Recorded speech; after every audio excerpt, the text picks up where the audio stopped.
Pemirsa, konspirasi Prabowo mewawancarai Ganjar Pranowo secara eksklusif. Seperti apa visi dan misi dari bakal calon presiden dari Partai PDI Perjuangan itu? Berikut cuplikan dialog Prabowo Revolusi bersama Ganjar Pranowo. Memaparkan dengan sangat luar biasa tentang gagasan-gagasan Mas Ganjar nanti kalau misalnya diberikan amanah. Di tempat kita kali ini saya ingin bertanya sesuatu yang belum ditanyakan oleh media. Saya ingin Mas Ganjar bicara tentang ke depan. Bahwa ketika nanti Mas Ganjar menjadi Presiden Republik Indonesia, sebetulnya apa yang ingin Mas Ganjar bawa untuk Republik? Sebenarnya kalau kita mau ngambil keuntungan dari bonus demografi itu modal. Bonus demografi. Bonus demografi itu modal. Jadi kita punya kekuatan SDM yang luar biasa, tapi kita mesti menyiapkan crash program. Cepat. Kata kuncinya cepat. Kalau kita tidak cepat tidak bisa. Yang berikutnya setelah SDM kita ini bagus, maka dialah yang kemudian placementnya bisa mengelola potensi kekayaan yang ada. Maka tadi saya sampaikan, negara kita kaya nggak? Kaya Pak. Tapi bisa menghitung kekayaanmu? Tidak.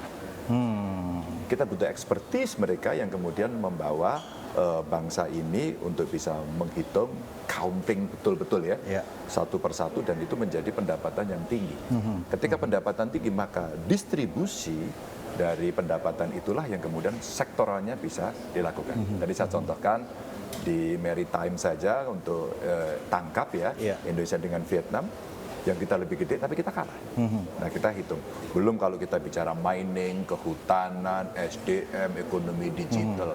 Jadi artinya kita butuh cepat untuk membawa bangsa ini karena pondasi yang dilakukan oleh Pak Jokowi cukup kuat.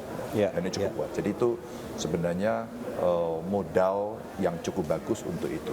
Jadi percepatan dan kecepatan menjadi penting. Cepat ini kayaknya buat Mas Ganjar sangat krusial ya. Apa memang selama ini yang menjadi hambatan itu kita terlalu lambat begitu Mas? Birokrasi kita lambat. Itu rakyat tidak diam. Mereka bercerita. Maka kalau kemudian dia mau protes dan pemerintah tidak melayani, apa yang dilakukan? Diviralkan sekarang. Dunianya sudah seperti itu. Sudah Generasi berbeda. Z melakukan itu. Sudah berbeda. Generasi Z tidak mendapatkan lapangan pekerjaan, dia create sendiri dengan segala kreativitas dan inovasinya. Apa kemudian kita harapkan dari negara ini kepada mereka? Kita fasilitasi. Ketika mereka mendapatkan fasilitas itu, maka kemudian seluruh potensinya akan bisa berjalan. Beberapa hal keras program mesti dilakukan, ya kita hire para ekspor dalam dan luar negeri, termasuk mungkin diaspora Indonesia. Kalau mereka datang, terus kemudian dia bisa memberikan, itu bagian dari cara mempercepat yang ada.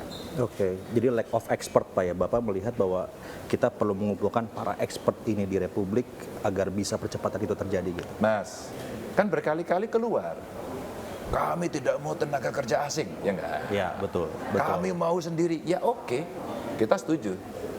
Oke, kita mau buat pembangkit listrik, bisa buat sendiri nggak? Kita mau buat mobil listrik, bisa buat sendiri nggak? Nanti kita isi. Tapi kan belum bisa kita mengisi itu kan? Maka kita melakukan percepatan. Proses magang, membentuk sekolah vokasi, ditempelkan pada industri. Kalau perlu, industri membuat sekolahan. Industri membuat sekolahan. Industri membuat sekolahan. Iya. Sehingga kemudian mereka akan masuk dan kita akan concern di situ. Tinggal pemerintah membuat kebijakan untuk memberikan insentif agar itu bisa tumbuh. Kalau tadi saya sampaikan, termasuk menciptakan entrepreneur, dan ini banyak di UKM-nya kan.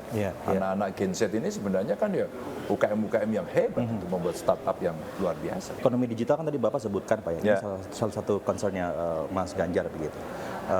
Perkiraan kita mungkin akan ada 3.000 triliun potensi di 2030 untuk ekonomi digital kita. Betul. Tapi dengan regulasi kita yang sekarang masih belum berpihak kepada lokal dalam negeri begitu. Ini ekonominya kesedot keluar semua nih.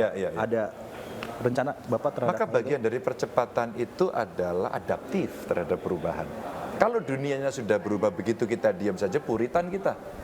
Kita mesti adaptif, kemudian mesti adopt dari beberapa yang ada itu. Kenapa saya bicara expert, kenapa kita kalau perlu hire, agar proses akselerasinya terjadi. Kita bukan tidak percaya pada kekuatan bangsa sendiri. Ketika Bung Karno bicara berdikari, kita wujudkan. Kita tidak anti asing kan? Maka kolaborasi aja untuk melakukan percepatan itu. Sehingga dalam proses digitalisasi, infrastrukturnya kita siapkan, kecepatan internet tinggi, expertnya masuk, kontennya bisa bagus. Anak-anak itu Mas, begitu dikasih treatment gitu, larinya kencengnya minta ampun, kita kalah. dorong. dorong, kasih ruang, kasih panggung mereka, biar dia menjadi bagian dari republik ini.